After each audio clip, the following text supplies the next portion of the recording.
and then your goal happens. What do you remember? What a goal! What a goal, Neil! What do you What a remember? goal! I know, and I was calling it. Dwight and I split halves, but I got your goal. Oh, well, you got the good goal then. Yes.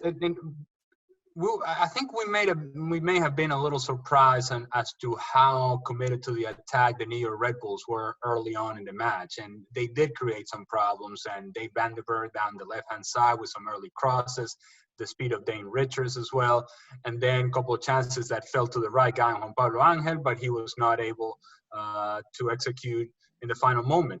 And then out of nothing, really, where the game was pretty even, Guillermo wins the ball, I would say about 10 yards behind the midfield, plays the ball up top to me. I knew that the guy who was marking me, because of different runs that I had made early on in that game, that this was a guy that I could actually take for speed.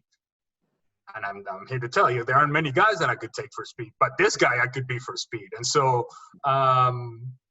just give him a move to the inside and then shift it to the outside, because I knew I could push it by him.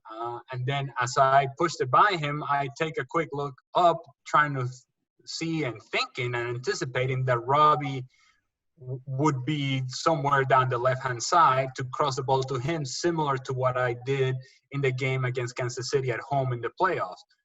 In a similar movement, trying to play the ball across the goal mouth and hoping that Robbie would be there.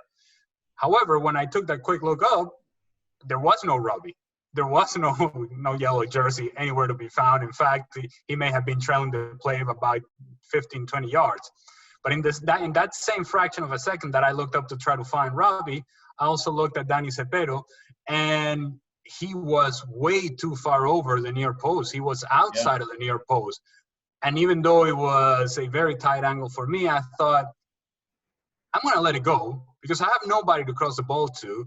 And if I hit this accurately enough, it doesn't have to be with the most power, accurately enough to that far post, I don't think he's getting there. He's way too far over. Now, mind you, I'm explaining this 12 years later, but in that moment, it was fraction of a second, and it's all happening very quickly.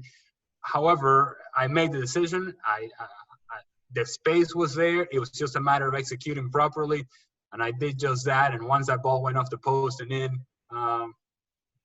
it was a real sense of accomplishment, of excitement, and also a sense of pride, because as I turned to my right with arms wide open, which is a picture that I have behind my left shoulder, I'm looking straight at my mom, my dad, who had flown over from Venezuela, and my mom, who usually doesn't go to my games and never went to my games because she got really nervous and worked up about my games.